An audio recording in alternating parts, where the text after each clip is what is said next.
Hello, welcome to the Self Learning Podcast by Dr. Sushma Singh. Let us start discussion on Chapter 3, The Story of Indian Democracy.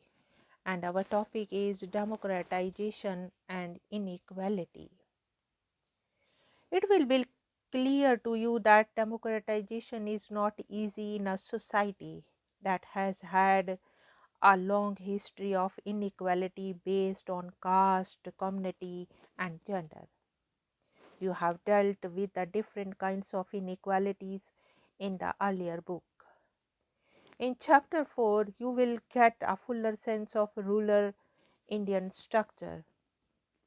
Given this unequal and undemocratic social structure, it is not surprising that in many cases certain members belonging to particular groups, communities, castes of village are not included or informed about meetings and activities of the village.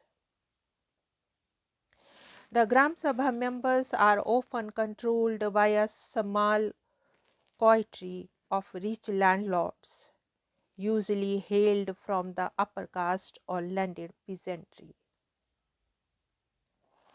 They make decisions on development activities, allocate funds, leaving the silent majority as mere onlookers. The reports in the boxes show different kind of experience at the grassroots level. One shows how traditional panchayats are being used.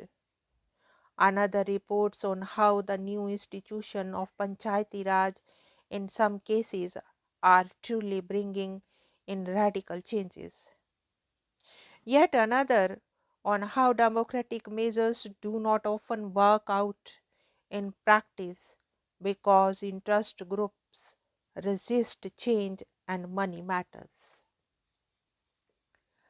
Now let us move to the next point, political parties, pressure groups and democratic politics.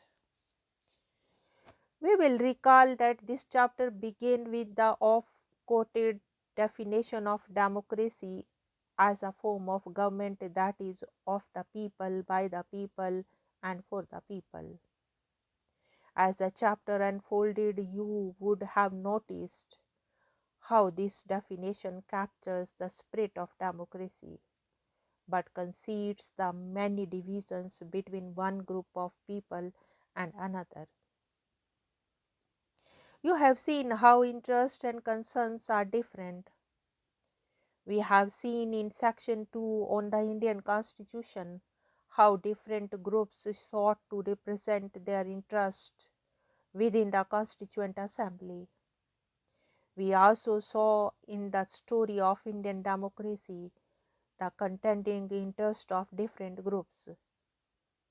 A look at the newspaper every morning will show you many instances where different groups seek to make their voices heard and draw the attention of the government to their grievances. The question, however, arises whether all interest groups are comparable.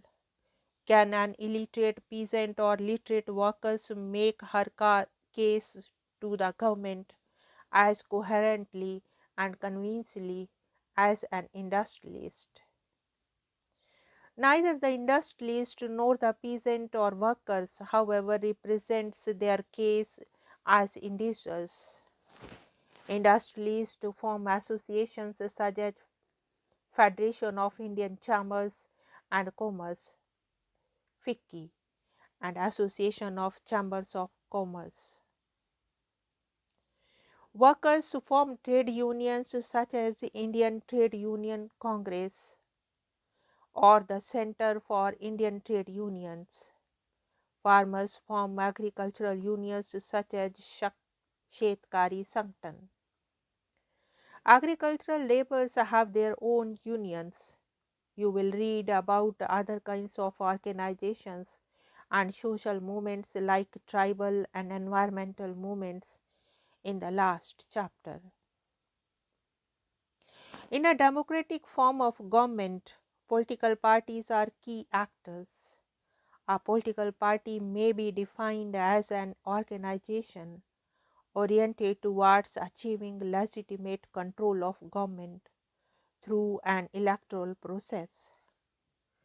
Political party is an organization established with the aim of achieving governmental power and using that power to pursue a specific program.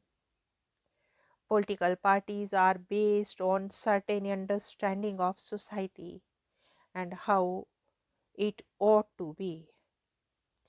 In a democratic system, the interests of different groups are also represented by political parties who take up their case. Different interest groups will work towards influencing political parties. When certain groups feel that their interests are not being taken up, they may move to form an alternative party, or they form pressure groups who lobby with the government. Interest groups are organized to pursue specific interests in the political arena, operating primarily by lobbying the members of legislative bodies. In some situations, they may be political organizations which seek to achieve power but are denied the opportunity to do so through standard means.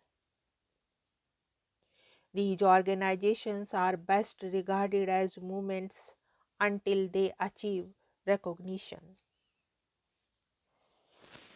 It is obvious that all groups will not have the same access or the same ability to pressurize the government, but some therefore argue that the concept of pressure groups underestimate the power that dominant social groups such as class or caste or gender have in society. They feel that it would be more accurate to suggest that dominant class or classes control the state. This does not negate the fact that the social movements and pressure groups also continue to play a very important role in a democracy. Chapter 8 shows this. Now let us wind up the session and thank you very much for engaging yourself with the Self Learning Podcast.